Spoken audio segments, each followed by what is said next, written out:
오늘 말씀은 이제 전통에 관한 말씀인데 이 말씀은 요즘은 이제 시행되지 않는 그런 이제 머리에 너울을 쓰고 하는 게 이제 시행되지 않는 것인데 그렇지만 이제 그 속에 들어있는 의미가 무엇인가 우리가 이것을 또 생각해보는 시간이 되어야 되겠습니다. 우리 다 같이 28절 요절 말씀 읽어보겠습니다. 28절 시작. 사람이 자기를 살피고 그 후에 이름을 보고 이 잔을 마실지니. 기도하겠습니다. 하나님 아버지 감사합니다. 오늘도 이렇게 말씀을 예배하여 주시고 또 예배를 드리게 해주심을 감사합니다. 이 귀한 말씀 성령의 지혜로 성령의 은사로서 깨닫게 해주시고 우리 영의 양식으로 영접할 수 있도록 축복해 주시옵소서. 감사합니다. 예수님 이름으로 기도합니다. 아멘. 우리에게도 이런 여러 가지 이제 행사가 있습니다. 행사, 어떤 제도, 어떤 규정, 절차, 전통 이런 것이 있습니다. 그러니까 이제 주일 예배를 드리는 것도 하나의 이제 겉으로 보면 행사입니다. 뭐 세례 받는 것도 마찬가지고 우리가 수양회를 하는 것도 하나의 행사고 또 목자 선서를 하는 것도 하나의 규정이고 절차고 그렇습니다. 그런데 이런 것의 그 진정한 의미가 무엇인가 오늘 그것을 가르쳐 줍니다. 바울은 이제 고린도 교인들에게 칭찬하는데 2절에 보면은 너희가 모든 일에 나를 기억하고 내가 너희에게 전하여 준 그 전통을 너희가 지킴으로 너희를 칭찬하노라 했습니다. 바울이 떠난 후에 고린도 교인들은 이제 신앙 생활에 대한 여러 가지 의문이 있었습니다. 그래가지고 그것을 이제 바울에게 목자에게 질문하는 편지를 많이 보냈습니다. 앞에 이제 우상의 제물에 대해서 뭐 이런 거 있는데 이것도 마찬가지로 이제 편지를 보냈습니다. 그래서 여기 보면은 이제 내가 너희에게 전하여 준 대로 그 전통을 너희가 지킴으로 이렇게 했습니다. 이제 대답을 했는데 그걸 잘 지키고 있는 것을 칭찬했다는 겁니다. 이 전통이라는 것은 이제 뭐 어떤 관습이나 계율이나 어떤 이제 겉으로 보이는 이런 행사 이런 것을 말하는 것인데 전성이라고도 하고 하는데 이것은 이제 교회 질서를 유지하고 신자들의 신앙을 보호하고 또 복음 전파의 사역을 감당해서 필요한 것입니다. 그러나 이것이 필요한 것이지는 하지만은 이것이 절대적인 것은 아닙니다. 시대와 상황에 따라서 변할 수 있는 것입니다. 먼저 이제 여자의 머리에 수건을 쓰는 전통에 대해서 말합니다. 첫째로 바울은 영적인 질서 차원에서 머리에 수건을 쓰는 문제를 이제 가르칩니다. 여기서 이제 머리라는 것은 이제 이 세연이 남자의 머리는 그리스도요, 여자의 머리는 남자요, 그리스도의 머리는 하나님이시라. 이 머리라는 것은 이제 어떤 이제 권위와 대표성을 또 상징하고 또 어떤 출처, 근원 이런 것을 의미하기도 합니다. 그래서 이제 그리스도는 생명의 원천입니다. 왜냐하면 그리스도는 삼위일체 하나님으로서 하나님과 함께 아버지 하나님과 성자 예수님과 성령이 함께 창조를 이루었습니다. 그러니까 창조주가 되시는 것이죠. 그래서 그리스도께서 남자의 머리가 되신다 하는 것은 그리스도께서 생명의 주인이 되신다 그 말입니다. 그리고 여자의 머리는 남자라는 것은 이것은 이제 남자와 여자가 이제 결혼해서 가정을 이루고 생활의 질서를 세워야 한다 하는 그런 의미에서 말한 것입니다. 그리고 그리스도의 머리는 하나님이시다. 이것은 이제 성부 하나님과 성자 예수님 삼위 이 세 분이 이제 한 위로서 동등된 분이신데 예수님께서는 인간의 몸을 입고 이 땅에 오셨습니다. 그래서 하나님의 뜻에 순종해서 십자가에서 죽으셨습니다. 그래서 그것을 하나님 아버지의 말씀에 순종해서 이제 하나님의 뜻을 이루는 그런 차원에서 이제 하나님이 머리가 되시고 그리스도의 머리가 하나님이시다 그렇게 말하죠. 그리고 여기서 본문에서 이제 기도와 예언이라고 나오는데 이것은 이제 예배를 말합니다. 예언이라는 것은 이제 설교를 말하는 것이고, 그리고 이제 머리에 수건을 쓰는 것은 자기보다 높은 권위자에 대한 순종을 상징합니다. 예. 머리에 쓴다는 것은 내보다 높은 분이 계신다. 그리고 그분의 보호를 받고 또 이렇게 순종한다. 그런 뜻입니다. 그런데 남자는 그리스도 외에 순종해야 다른 머리가 없습니다. 그래서 머리에 수건을 쓰는 것은 그리스도 외에 눈에 보이는 인간 권위자에게 순종한다는 표시가 되는 것이므로 이것은 불가하다. 그런 뜻입니다. 이는 곧 남자의 머리에 수건을 쓰는 것은 남자의 머리가 되시는 그리스도를 욕되게 하는 것이다. 그런 뜻입니다. 그러나 여자가 수건을 쓰는 것은 결혼해서 남편의 권위와 보호 아래 있다는 것을 나타내는 것입니다. 그러니까 여자에게는 남자라는 보이는 머리가 있으므로 그 순복의 표시로 머리에 수건을 쓴다. 반면에 여자가 만약 이 수건을 쓰지 않으면은 이 매춘부나 종과 같이 이런 남편의 권위와 보호 아래 있지 않는 여자라는 의미가 됩니다. 그래서 결혼해서 남편이 있는 여자가 머리에 수건을 쓰지 않는 것은 자기는 남편이 없는 자다 이렇게 나타내는 것이 되기 때문에 남편을 욕되게 하는 것이다. 그런 뜻입니다. 물론 이것은 이제 모든 시대 모든 교회에 다 구성력을 갖는 것은 아니고 그 당시 고린도 교회에서 있었던 상황으로 우리가 이해를 해야 됩니다. 물론 모든 사람이 다 남자나 여자나 주인이나 종이나 부자나 가난한 자나 다 창조주 하나님 앞에서는 평등합니다. 그리고 여자가 머리에 너울을 쓰는 것은 이제 죄사함이나 구원과는 관계없는 것입니다. 그러나 바울은 그리스도인들의 화합과 교회 예배의 안정과 질서와 또 복음 전파를 위해 그 관습과 전통을 존중해야 한다 하는 것을 가르치고 있는 것입니다. 그 다음에 이제 7절에 10절까지는 창조의 원리 차원에서 머리에 수건을 써야 한다는 것입니다. 여기서 남자는 하나님의 형상과 영광이다 하는 말은 사람이 하나님의 형상대로 창조되었다 그런 말입니다. 그래서 하나님의 영광을 나타내는 존재라는 것입니다. 물론 여자도 하나님의 형상대로 창조되었습니다. 그러나 남자가 사람의 대표로서 먼저 창조되었다는 겁니다. 그런데 남자의 머리를 가리는 것은 하나님의 영광을 나타내는 창조의 목적에 어긋나는 것이라는 것이죠. 그래서 불가하다는 것입니다.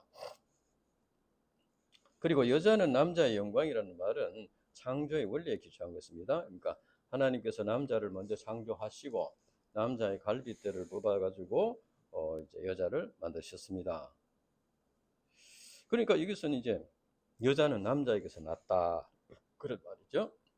그리고 여자는 남자를 돕는 배필로 창조되었습니다. 이것은 이제 남자를 위해서 창조되었다는 것입니다. 그러니까 여자가 기능적으로 남자를 돕는 역할을 함으로써 둘이 합쳐서 온전한 인격체가 되어 하나님의 영광을 나타내는 인격체가 된다는 것입니다. 그래서 여자는 머리에 너울을 씀으로써 자기의 주어진 역할, 돕는 배필로서 자기의 위치를 나타내야 한다는 겁니다. 그러나 그 당시 이제 헬라의 문화에서는 여자가 남자보다 좀 열등하다 그런 사상이 있었고 이스라엘 백성들도 여자들과 어린아이는 숫자에도 이제 넣지 않을 정도로 이렇게 차별을 두었습니다. 그래서 그 당시 바울의 이 권면은 오해를 불러일으킬 수 있었습니다. 그래서 바울은 이제 성경이 가르쳐주는 남자와 여자의 상관계에 대해서 말합니다. 11절과 12절 같이 읽어보겠습니다. 11절과 12절 시작. 그러나 주 안에는 남자 없이 여자만 있지 않고 여자 없이 남자만 있지 아니하니라. 이는 여자가 남자에게서 난 것 같이 남자도 여자로 말미암아 났음이라. 그리고 모든 것은 하나님에게서 났느니라. 이렇게 남자가 여자 없이 있지 않고 이 말은 여자는 남자의 갈비뼈를 뽑아서 이렇게 지었다는 겁니다. 그것을 상기시키는 말입니다. 그러니까 여자의 기원이 남자다 그 말이고, 여자 없이 남자가 있지 않다는 것은 그 이후에 모든 남자들은 다 여자 어머니로부터 태어났습니다. 그러니까 이제 여자가 남자에게서 난 것 같이 남자도 여자로 말미암아 났다 그 말. 그래서 본문 말씀은 남녀가 서로 상호 의존적인 관계에 있다 하는 겁니다. 그래서 사도 바울은 예배시에 여자가 머리에 수건을 쓰라고 한 것이 여자와 남자의 어떤 우열을 이렇게 나타내는 것이 아니고 창조의 원리에 입각해서 서로의 역할을 감당함으로써 교회의 질서를 세워야 한다 하는 것을 말하는 것입니다. 그리고 모든 것이 하나님께서 났다는 것은 남자나 여자나 창조의 과정에서 서로 다른 과정으로 존재를 하게 되었더라도 결과적으로 하나님에 의해서 존재하게 되었으므로 서로 이제 동등하다 하는 것입니다. 그 다음에 이제 세 번째는 그 당시 문화적인 관습에 따라서 여자의 머리에 수건을 써야 한다. 13절에서 16절. 남자가 여자를 남자가 머리를 기르는 것은 일반적인 상식으로도 부끄러운이로 좀 이상하게 보이는 것이죠. 여자가 머리를 기르는 것은 아름다운게 보이는 것이 그것이 본성으로 우리에게 주어진 것입니다. 그래서 머리가 남녀를 구분하는 역할을 하는 이것이 이제 보편적인 것이고 세계적인 것입니다. 세계 어디를 가서도 뭐 이제 남자가 머리를 약간 기르는 건 있을 수 있지만은 여자가 머리를 짧게 하고 남자가 길어지고 그런 경우는 이제 없지 않습니까? 그래서 이것을 이제 본성이다. 여기서 보면은 14절에 보면 본성이 너희를 가르친다 했습니다. 그래서 하나님께서 정하신 창조의 원리를 따라서 이제 교회에서 남녀가 서로 구별되어 자기의 위치를 지키는 것이 마땅하다. 그래서 하나님께서 주신 본성으로도 여자가 공적인 예배에서 너를 쓰는 것에 대해서 논쟁할 필요가 없다는 것이죠. 그러니까 여자가 여기 보면 머리를 기르는 것을 이제 너를 쓰는 것으로 이렇게 말합니다. 이제 이것은 그 당시 고린도 교회뿐 아니라 다른 교회에서도 다 그렇게 관례적으로 하는 것이다 하는 것입니다. 그래서 시대에 따라 지역에 따라 교회에 따라는 전통이 있습니다. 우리 한국 교회에서는 기독교 신자들이 술과 담배를 먹지 않는 그런 전통이 있습니다. 물론 이것이 이제 구원하고는 관계없는 것입니다. 담배를 하나 피웠다고 구원을 못 받고 뭐 지옥에 가고 그런 것은 아닌데 이제 한국의 그 복음이 전파되는 과정에서 이제 복음을 전하는 분들이 볼 때 술, 담배 때문에 배가 망신하는 사람들이 많았습니다. 그래서 교회에서 이것을 금지하는 법을 정했습니다. 교회에서 법으로 정한 것입니다. 그래서 한국 사회에서는 기독교인은 술, 담배를 안 한다. 이것이 하나의 공식처럼 되어 있습니다. 그렇기 때문에 이것을 전통을 잘 지키는 것이 신앙을 세우고 교회를 세우는 것입니다. 근데 이걸 이제 자유하다고 해서 내가 전에도 얘기했지만 이제 어떤 사람이 그 후배 학생들이 있는 모임에 가서 담배를 빡 피우고 이러면은 그 아직도 그런 그 신앙이 좀 이렇게 옳게 형성이 안 된 사람이 볼 때는 저 사람 기독교 신자 맞나 이렇게 의심할 수 있다는 거예요. 그러니까 영적인 교제를 할 수 없게 된다는 거예요. 그래서 이 전통을 잘 지켜야 된다. 이제 우리 UBF에서는 또 소감쓰기라는 전통이 있습니다. 근데 이 소감쓰기를 뭐 소감 안 썼다고 뭐 지옥 가고 뭐 하는 그런 건 아닌데 오래전에 이제 내가 이제 처음 나왔을 때는 1학년 때는 소감쓰기라는 게 없었습니다. 그때는 이제 그룹 공부를 하고 있었는데 그때 이제 독일에 간호사, 광부 이런 분들이 선교사로 이제 갔는데 특히 간호사들이 이제 많이 갔는데 그때 그 이사무엘 선교사님이 독일에 신방을 해서 굉장히 이제 어려운 일들을 많이 했습니다. 특히 이제 한국에서 온 간호사들 요양병원에 그 노인들 이제 참 이렇게 닦아주고 뭐 대소변 전해주고 이런 일들을 많이 하고 이렇게 힘든 일들을 많이 했습니다. 또 말도 안 통하고 막 이래가지고 그래가지고 굉장히 이제 힘들어서 그 목사님이 자기가 이제 여기 와서 은혜 받고 깨닫고 또 힘들었던 거를 글로 써서 우리 한번 말로 하니까 이게 좀 서로 이렇게 뭐 잘 이렇게 빠진 것도 있고 이렇게 하니까 그래서 글로 써서 한번 발표를 하자 그렇게 했다. 그래가지고 이제 글로 써서 이제 발표를 하는데 그러다 보니까 이제 글로 쓰다 보니까 많이 쓰잖아요. 자기 이제 생각하고 이렇게 말하다 보면 빠진 것도 있고 하지만 그래가지고 이제 발표를 했는데 밤새도록 막 새벽까지 이렇게 발표를 하는데 굉장히 은혜를 많이 받았다고 그래요. 그래가지고 그때부터 이제 소감 쓰기가 UBF의 전통이 돼가지고 우리 한국에서도 이 소감을 쓰자 그래가지고 그 다음 내가 1학년 2학기 때부터 이제 소감 쓰기가 시작됐어요. 창세기 공부하고 서. 그래서 이것이 신앙 성장에 많은 도움을 주는 것이 되었습니다.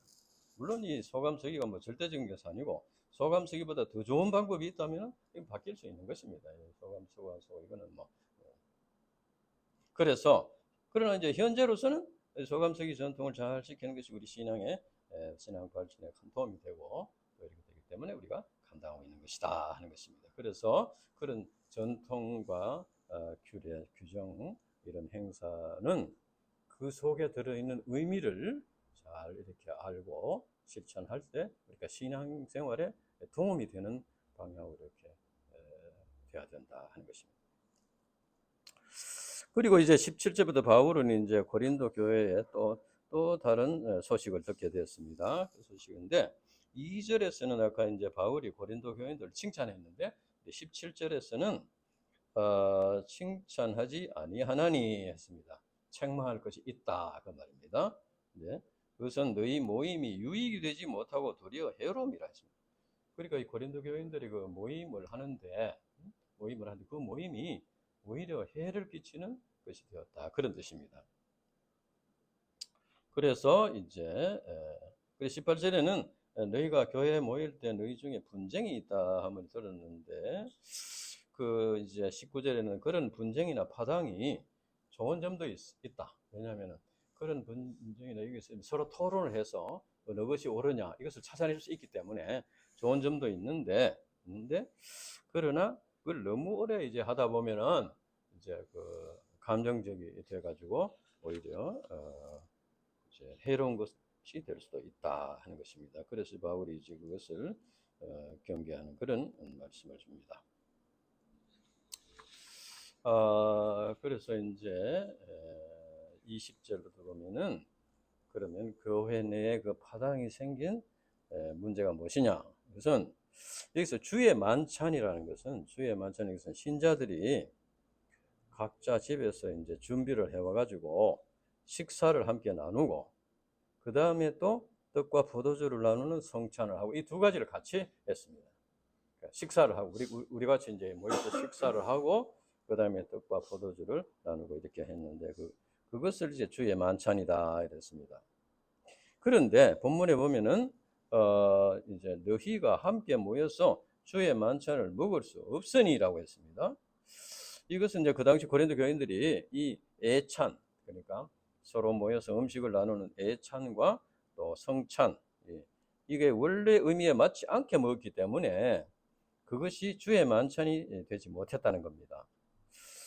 그래서 결국 나중에 이제 칼타고 공예라는 옛날에는 이제 성경을 성경에 이제 어느 누구의 글을 성경으로 할 것이냐 하는 회의를 여러 했습니다.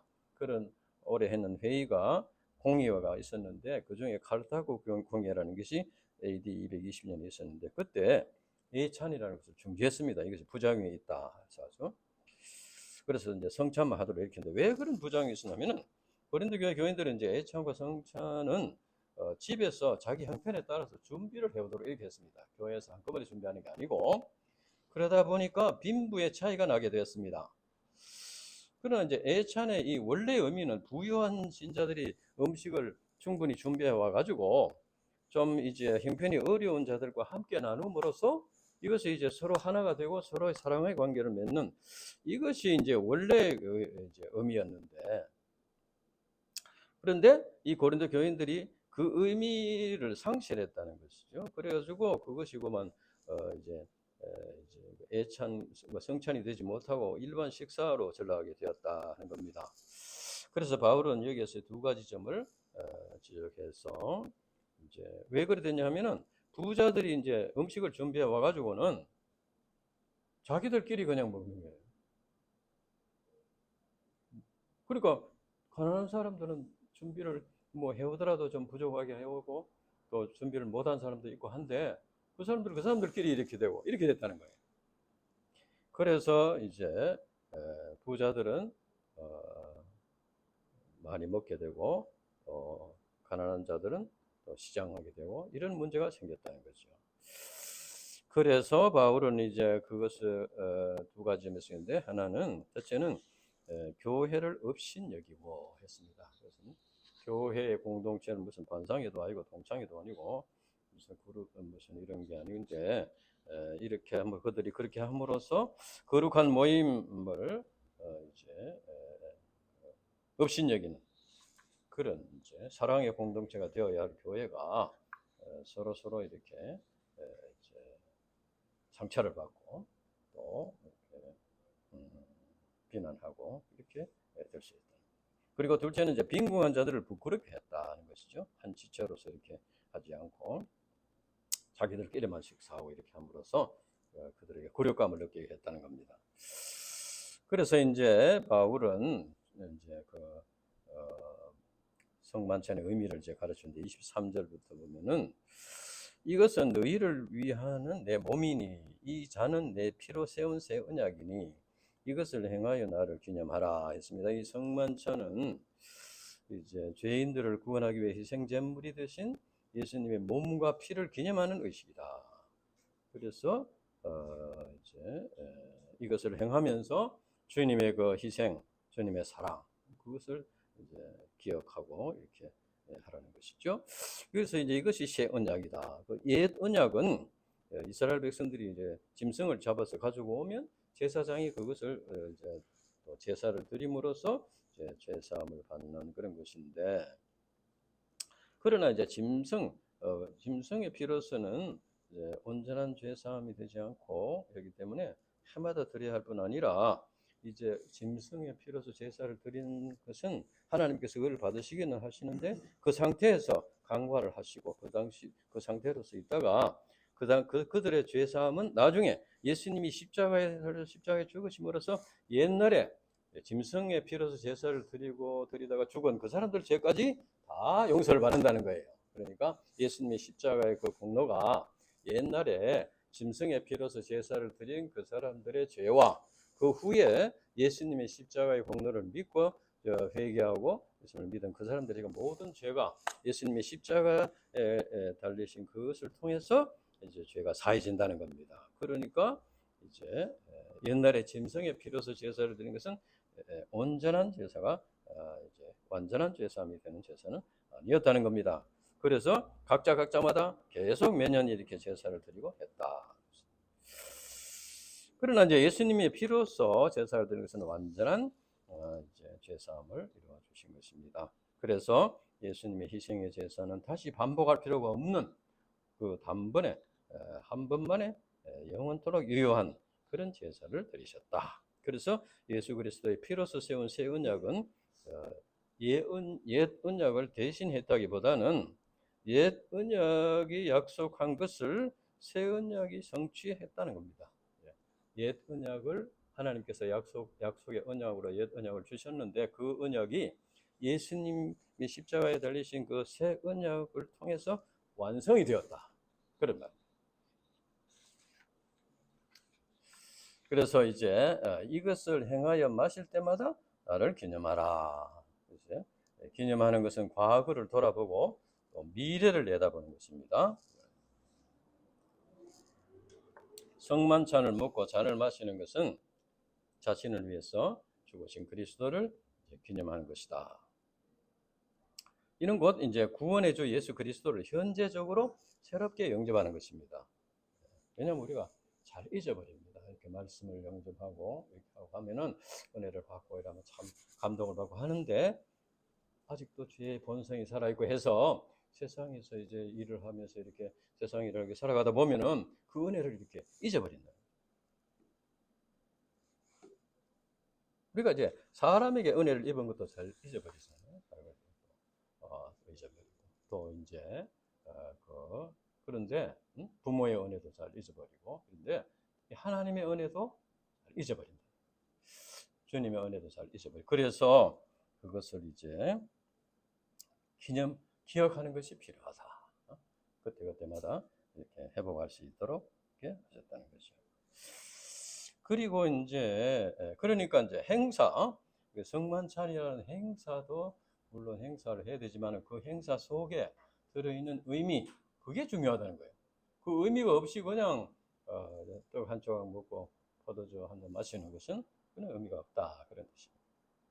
그리고 성찬은 이제 주님이 재림하실 때 있을 어린 양의 혼인잔치를 상징하는 것이다. 계시록 우리가 공부할 때 그랬습니다. 그러니까 성만찬은 주님의 죽으심에 대한 기념인 동시에 미래 영원한 잔치, 예수 그리스도의 재림 후에 어린 양의 혼인 잔치에 참여하는 그것을 이제 준비하는 것이다. 그래서 우리가 다시 오실 주님을 간절히 사모하는 마음으로 이제 성찬을 행하고 또 예배를 드려야 한다는 것입니다. 주의 죽으심을 그가 오실 때까지 또 전하는 것이라 했습니다. 이제 말씀해 보면은 이제 26절에 보면은 주의 죽으심을 그가 오실 때까지 전하는 것이라 했습니다. 이것은 그 성찬을 행하는 것이 자기의 신앙을 말하자면은 고백하는 것이고, 나는 예수 그리스도의 십자가의 공로를 믿음으로써 이제 구원받았음을 믿습니다. 이것을 고백하는 것이고, 그 다음에 이를 통해서 그렇게 고백하는 것을 통해서 복음이 전파된다는 겁니다. 복음이 불신 가족들에게도 이제 나는 예수 그리스도의 십자가의 공로를 믿는 믿음으로 구원받은 자라는 것을 나타냄으로써 이제 복음을 전하고, 우리 캠퍼스 양들에게도 십자가의 공로를 믿음으로 구원받은 것을 이제 나타냄으로써 복음을 전하는 것이다. 그래서 우리가 성만찬의 전통을 행하는 것도 필요하지만은 여기서 이제 중요한 것은 뭐냐 하면은 우리의 그 신자의 삶, 신앙 생활, 제자의 삶, 목자의 삶의 원동력이 예수 그리스도의 십자가의 사랑과 희생이 되어야 한다는 것입니다. 모든 일에 있어서 그 원동력이 예수님의 십자가의 그 사랑, 예수님의 십자가의 그 희생, 그 공로, 그것이 우리의 삶의 원동력이 됩니다. 내가 그것 때문에 살고 있다. 내가 그것 때문에 이걸 이렇게 살고 있다 하는 것을 나타내야 된다는 거예요. 물론 이제 조롱을 받을 수도 있고 비난을 받을 수 있지만은 그것을 나타냄으로써 이제 말하자면은 그것이 전파되도록 해야 된다.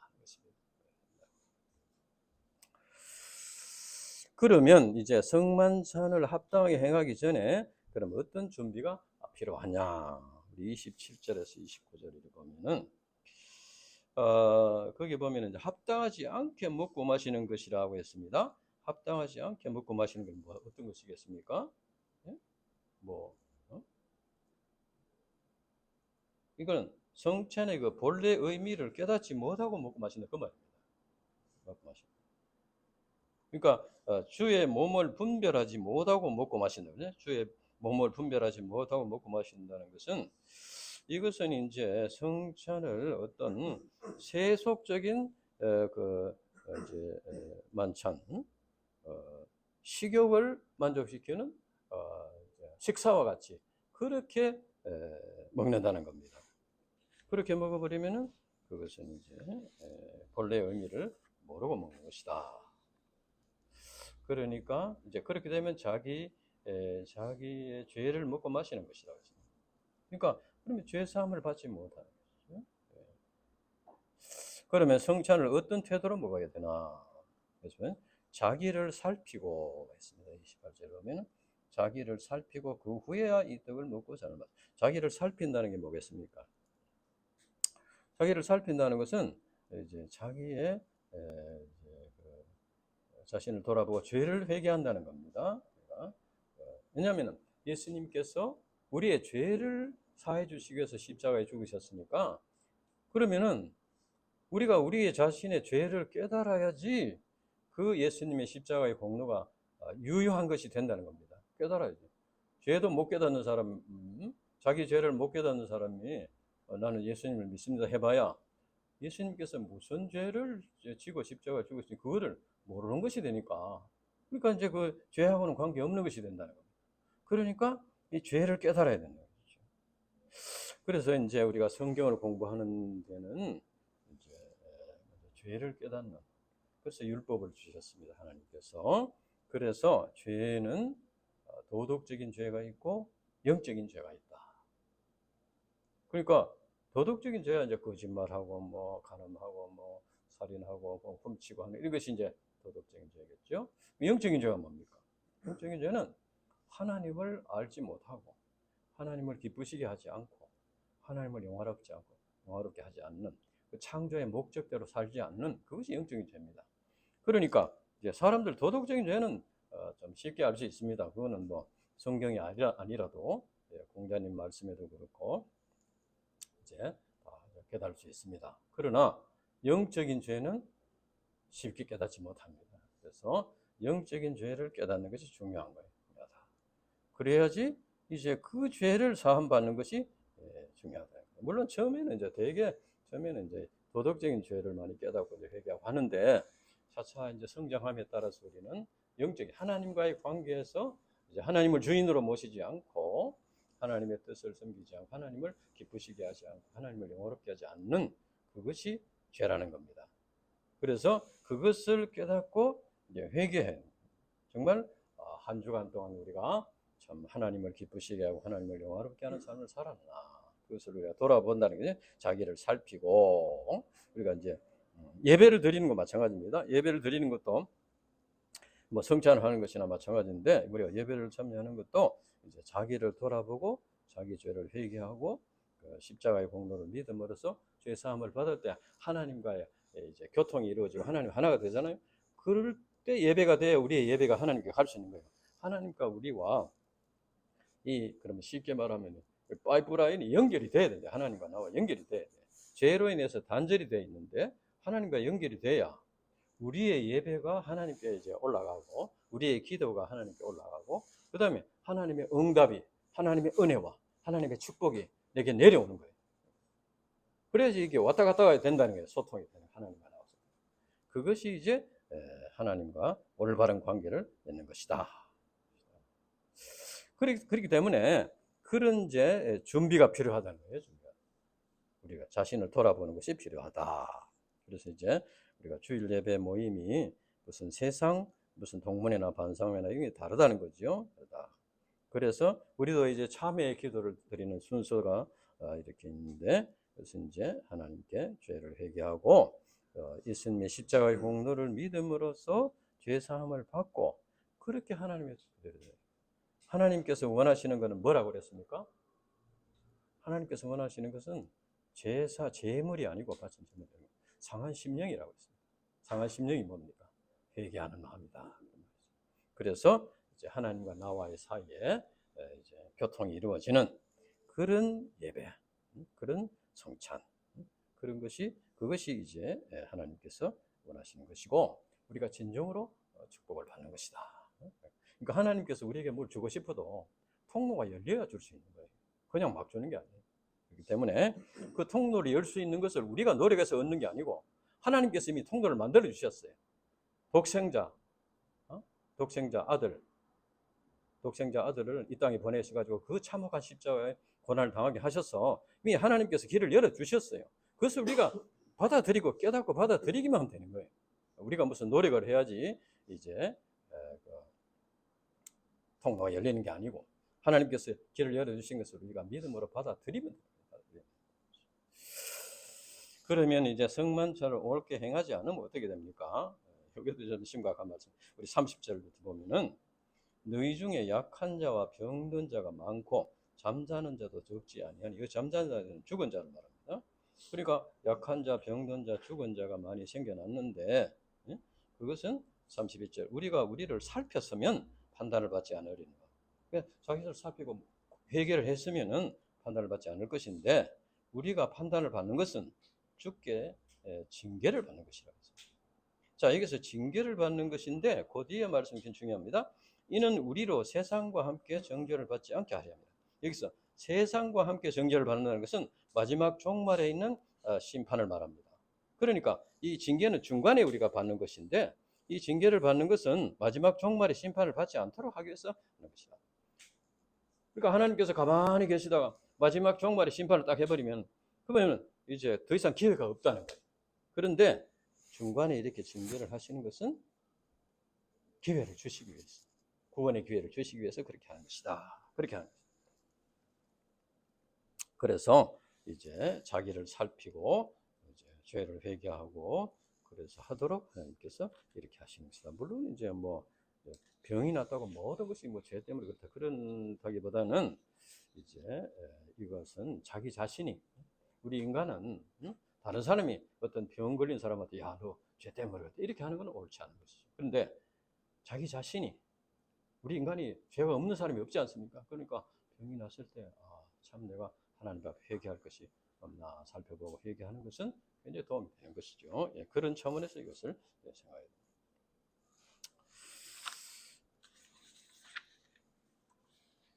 그래서 하나님께서 징계하시는 것은 전에도 내가 얘기했지만 사랑의 표현이다.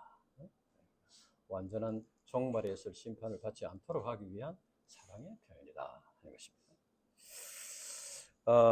그다음에 이제 바울이 이제 고린도 교인들의 성전에 대해서 이제 종합적으로 이렇게 말하는데 33절과 34절 같이 읽어보겠습니다. 33절과 34절. 33절과 34절 시작. 그런즉 내 형제들아 먹으러 모일 때 서로 기다리라. 만일 누구든지 시장하거든 집에서 먹을지니 이는 너희의 모임이 판단받는 모임이 되지 않게 하려 함이라.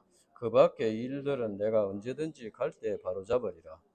그래서 이제 이 먹는 애찬과 성찬 이것을 이제 기다려서 모든 사람이 가난한 사람들도 다 오고 할 때 해서 먹어야 되고 도저히 못 깨달을 만한 그런 문제가 있으면은 집에서 먹고 오너라. 그래서 그 밖의 일들은 내가 그러니까 이 문제 말고도 많은 문제들에 대한 이제 질문을 했던 것 같아요. 그래서 그 밖의 문제는 내가 너에게 가서 바로 잡아주겠다. 이렇게 말하고 있습니다. 그러니까 이제 우리가 계속해서 우리가 이렇게 알겠지만 이런 이제 전통, 규정, 규례, 어떤 형식 이런 것이 이제 교회를 세우고 신앙을 세우고 교회를 세우고 우리 동역자들을 세우고 이렇게 하는 방향에서 해야 된다 하는 것을 이제 가르쳤습니다. 자기를 살피고 이것은 이제 신앙생활에서 여러 가지 제도와 절차와 규정과 전통 등이 있는데 우리에게도 이제 1대1 성경 공부, 캠퍼스 신방과 소감 서기와 또 이렇게 주일 예배, 또 목자 선서, 뭐 또 믿음의 결혼, 또 각종 헌금과 또 합심기도, 캠퍼스 신방 이런 여러 가지 이제 행사들이 있습니다. 그런데 이런 절차와 제도와 전통에는 겉으로 보이는 형식이 있고 그 안에 담기는 내용이 있습니다. 물론 이제 형식이 있어야 내용을 담을 수 있습니다. 그리고 형식이 필요한 것이죠. 형식이 필요 없다 이렇게 하는 거. 형식이 필요한데 그 형식이 있어야지만 그 형식 속의 내용을 담을 수 있다는 겁니다. 그런데 이제 중요한 것은 그 내용을 담는 것은 다른 사람은 잘 모릅니다. 이제 정확하게 알 수가 없죠. 마음을 잘 모르니까 하나님은 아시는 것이죠. 그래서 우리가 예를 들어서 이제 목자 선서라는 전통이 있는데 이 목자 선서는 무슨 UBF의 뭐 정회원이 되었다는 무슨 자격증이 아니고 이제 주님을 주인으로 이제 모시고 이제 자기를 부인하고 자기 십자가를 지고 주님을 따르는 삶을 살기로 결단을 하는 것입니다. 그래서 주님을 본받아서 양을 먹이는 목자가 되겠다 하는 것을 이제 결단하는 것입니다. 누가복음 6장 13절에 보면 예수님께서 12제자를 부르시고 난 뒤에 사도라 칭하셨으니 했습니다. 너희들은 사도다 이렇게 했습니다. 그런데 그 당시에 예수님이 부르시고 너희들은 이제 사도다 땡 했다고 해서 그때부터 사도가 된 게 아니고 그때도 굉장히 부족했습니다. 그래서 예수님한테 엉뚱한 소리도 하고 뭐 여러 가지 했습니다. 그 뒤에 책망도 받고 사탄이라고 책망도 받기도 하고. 그렇지만은 예수님께서 그들을 사도라 칭하신 것은 뭡니까? 앞으로 열심히 배우고 훈련을 받고 해서 사도가 되어라 그 말입니다. 사도가 되어라. 우리가 이제 목자 선서를 하는 것도 마찬가지입니다. 목자 선서를 했다고 해서 그날로 뭐 목자가 되는 게 아니고 이제 예수님을 잘 배우고 이제 순종해서 목자가 되라는 것입니다. 그래서 제자들 중에 이제 다 대부분은 이제 예수님의 바람대로 예수님의 소원대로 사도가 되었습니다. 그런데 단 한 사람 가룟 유다는 끝까지 그것을 이제 순종하지 않고 자기를 부인하지 않고 자기 생각, 자기 이성을 버리지 않고 이렇게 해서 결국 사도가 되지 못했습니다. 이와 같이 우리가 이제 목자 순서를 하는 것도 이제 우리가 노력을 해서 기도하고 투쟁을 해서 실제적인 이제 목자가 되어라는 의미로 목자 순서를 하는 것이다. 그래서 목자의 내용을 거기에 담아야 한다 하는 것입니다. 믿음의 결혼도 마찬가지입니다. 믿음의 결혼이라는 것이 UBF 회원들까지 결혼하는 것만을 의미하는 것은 아니고, 믿음의 결혼은 이제 예수님이 십자가의 복음 진리를 믿음으로 구원의 확신을 가진 이제 형제와 자매가 이제 가정을 이루어서 순종을 해서 믿음의 열매를 맺는 가정이 되겠다 하는 그런 이제 소원을 가지고 하는 겁니다. 그러니까 이제 믿음의 결혼을 하는 것과 믿음의 가정이 되는 것은 똑같지 않습니다. 결혼은 UBF 안에서 했는데 결국은 믿음의 가정이 되지 못하는 경우도 있어요. 그러니까 이제 그만큼 이제 내용을 담아야 돼. 주님을 주인으로, 가정의 주인으로 모시고 주님을 기쁘시게 하고 주님을 영화롭게 하는 삶, 하나님 중심의 삶, 말씀 중심의 삶을 통해서 믿음의 열매를 맺는 그래야 그렇게 할 때 이제 실제적인 믿음의 가정이 될 수 있다 하는 것입니다. 그러니까 모든 이제 우리가 수양회를 한다 하면은 그 수양회라는 형식을 통해서 내 자신이 말씀을 받고 은혜를 받고 또 내 자신의 그 깨닫지 못했던 죄를 깨닫고 진리를 깨닫고 이렇게 회개하고 이렇게 성장하고 하는 이런 내용이 있어야 되네. 수양회라는 형식 통해서 그런 내용이 있어야 그것이 이제 실제적인 그런 이제 도움이 되는 것이다. 그래서 이제 우리가 오늘 말씀을 통해서는 여러 가지 규정과 전통과 이런 행사 이런 것을 이제 통해서 그 속에 원래 하나님께서 원하시는 그 내용을 잘 담음으로써, 물론 하루아침에 뭐 그렇게 되는 건 아니지만은 그 잘 담음으로써 이제 믿음이 성장하고 믿음의 열매를 맺는 이것이 중요하다. 그래서 신앙생활의 참된 의미는 바로 이제 그런 형식 속의 내용을 체험으로써 하나님이 기뻐하시고 영광 받으시는 열매를 얻는 것이다 하는 것입니다. 그래서 이것을 위해서 우리가 날마다 자기를 살피는 것이 필요하다. 자기를 살피는 것. 날마다 우리가 그래서 날마다 우리 일용할 양식을 먹고 기도하고 그렇게 하면서 자기를 살피는 것입니다. 정말 내가 참 이렇게 하나님을 믿는 신자로 살고 있나? 또 이제 목자로 살고 있나? 또 주님의 제자로 살고 있나? 믿음의 가정으로서 이렇게 살고 있나? 이런 것을 이제 살피는 것이 필요하다. 그래서 오늘 말씀하지 자기를 살피라. 그래서 이제 하나님 앞에서 우리가 자기를 살핌으로써 이제 열매 맺는 그런 신자, 열매 맺는 목자, 열매 맺는 선교사들이 되어야 되겠습니다. 기도하고 하나님 아버지 감사합니다. 오늘도 이렇게 귀한 말씀 주셔서 감사합니다.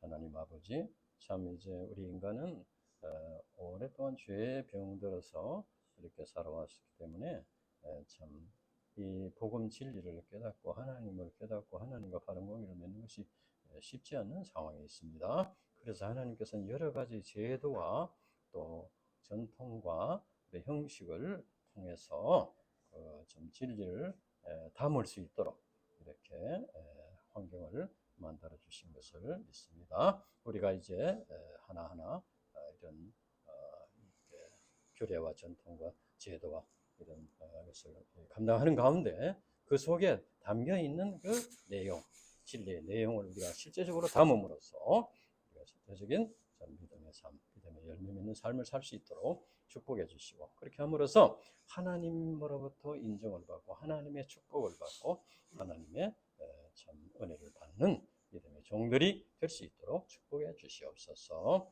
또 우리가 이제 8월에 여름 수양회를 하려고 이렇게 하고 있습니다. 하나님께서 합당한 또 말씀으로 저희를 인도해 주시고 도와주시옵소서. 감사합니다. 예수님 이름으로 기도합니다. 아멘.